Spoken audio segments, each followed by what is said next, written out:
It is a great pleasure that I can confirm that the host of the FIFA World Cup 2034 will be Saudi Arabia. Mabruk. Mabruk to our friends in Riyadh. Mabruk to everyone.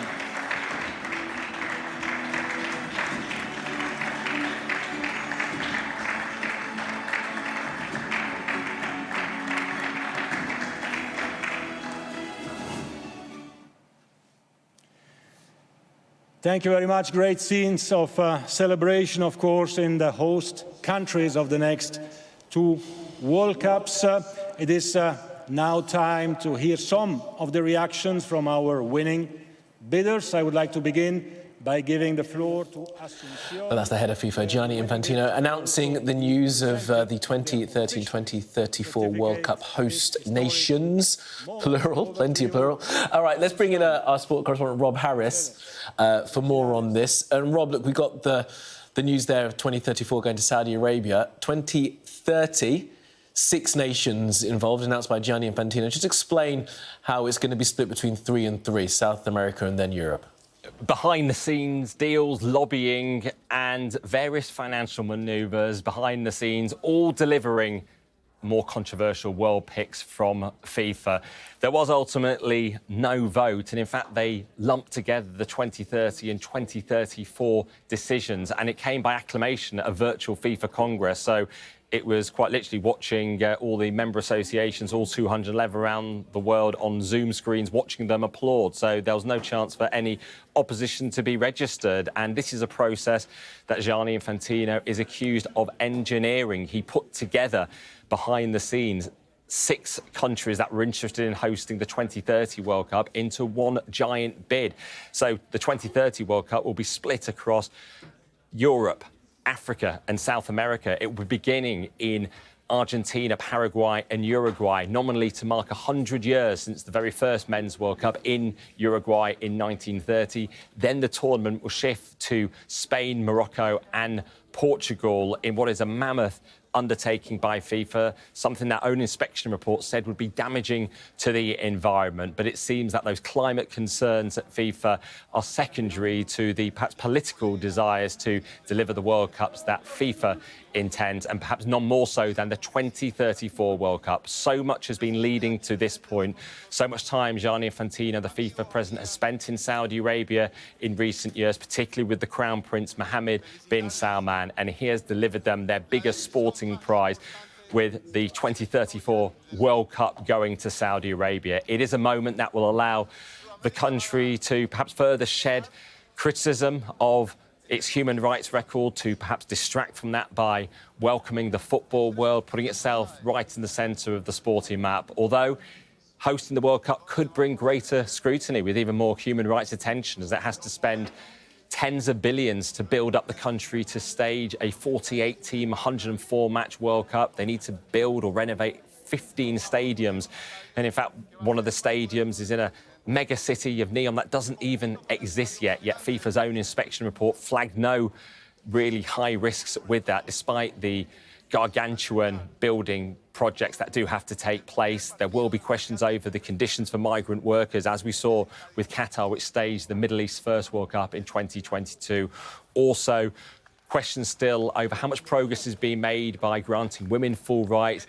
And it seems that red line in terms of not being able to remove anti-LGBTQ+ legislation, something that wasn't mentioned at all directly in the human rights assessments that FIFA had to publish ahead of this decision coming today. And really, we have seen Saudi Arabia getting exactly what it desires from FIFA, and it would point to its growing football culture. It's brought some of the biggest footballing stars there. Neymar, Cristiano Ronaldo have chosen to play their league football. So certainly there is a football culture there, perhaps not on the... we didn't see that same culture in Qatar ahead of its World Cup. So it certainly would say that the spending on stadium has justification in the long term to try to expand the game even further. And the message really from the FIFA president, Gianni Infantino, has been that he's about making football truly global by spreading the competition to more countries around the world. And it's the desire to host the World Cup, which perhaps reflects why there's been so little public dissent. The English Football Association, I understand, did back both World Cup selections, no opposition at all to Saudi Arabia, with one mind seemingly on its own ambitions to host the World Cup for the first time since 1966.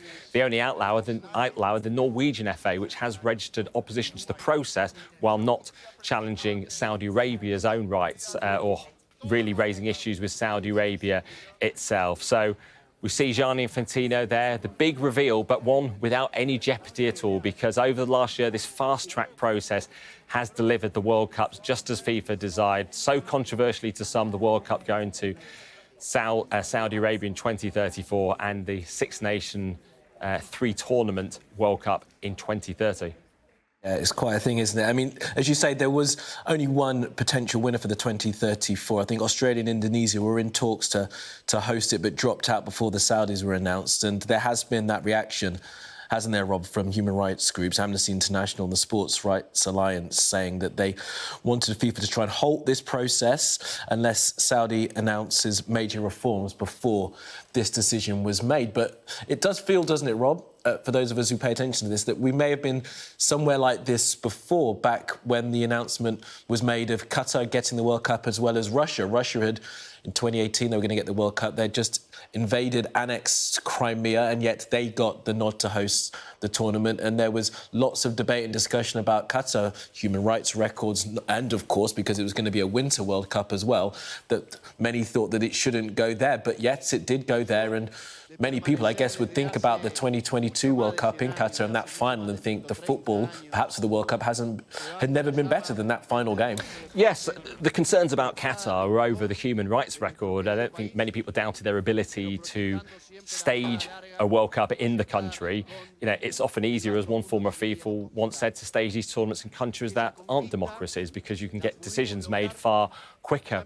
And, well, on the face of it, FIFA can point to more open processes, and that's what it seems on the surface. They published bid inspection reports, their own auditors endorsed it, but it's the fast-track nature of the process which is increasing the scrutiny. They have awarded this World Cup 10 years out from Saudi Arabia. By contrast, only this year did they decide the host of the Women's World Cup in 3 years' time, in 2027, in Brazil. So they certainly had time and indeed leverage that wasn't used by FIFA to perhaps exert some pressure on Saudi Arabia to introduce the changes and to its labour laws before the tournament was awarded. And Saudi Arabia will point to changes it has made, the increasing women's rights. And indeed, Qatar did introduce labour reforms, indeed removing their kafala system, which sort of tied workers to their employers. And it's a focus on the migrant workforce, which is, of course, prompting a lot of the concern of the human rights groups. But the reason I'm speaking to you from the newsroom is because this Congress was held virtually, not in person, so we've had no chance to approach FIFA officials. Football nations themselves haven't had a chance in the room to speak to us on camera about it.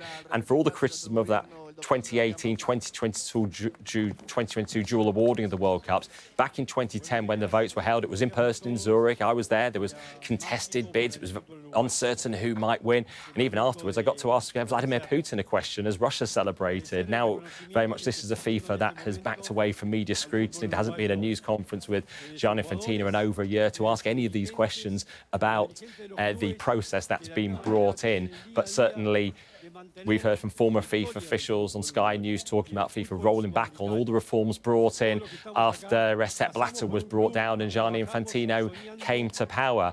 But he would say he's spreading the World Cup to more countries than ever around the world, making it truly global. And it's not about the Western European nations at all. But I think for many, this will go down as yet another controversial day in FIFA's history.